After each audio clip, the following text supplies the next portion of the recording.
लक्ष्मी मातेची प्रतिमा कशी असावी? आपण जेव्हा दिवाळीच्या वेळेस पूजन करतो, कोणकोणत्या वस्तूंपासून बनवलेली लक्ष्मीची मूर्ती जी आहे ते आपल्याला पूजनामध्ये वापर करता येते. मित्रांनो, सुवर्णाची लक्ष्मी माता म्हणजे सोन्यापासून बनवलेली महालक्ष्मीची मूर्ती सर्वात शुद्ध मानली गेलेली आहे. त्याच सोबत मातीपासून बनवलेली लक्ष्मी देखील सोन्या एवढंच महत्व ठेवत असते.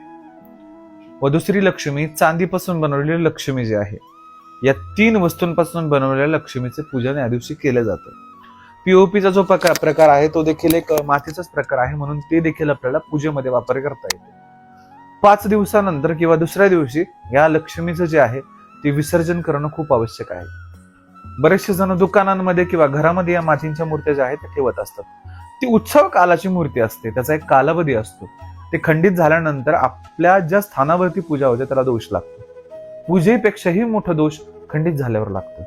त्यामुळं दुसऱ्या दिवशी उत्तर पूजा करून किंवा 5 दिवसानंतर उत्तर पूजा करून आपल्याला त्या श्री प्रतिमेचं मूर्तीचं विसर्जन जे आहे ते एखाद्या शुद्ध जलामध्ये करायचं आहे. मित्रांनो, अहिल्यानगर काळमाता तुळजाभवानी देवस्थान पोखर्डी गार्डन दीपावली बद्दल अशा बऱ्याचशा गोष्टी तुम्हाला माहिती देणार आहे, म्हणून चॅनलला सबस्क्राईब, फॉलो, लाईक अवश्य करा.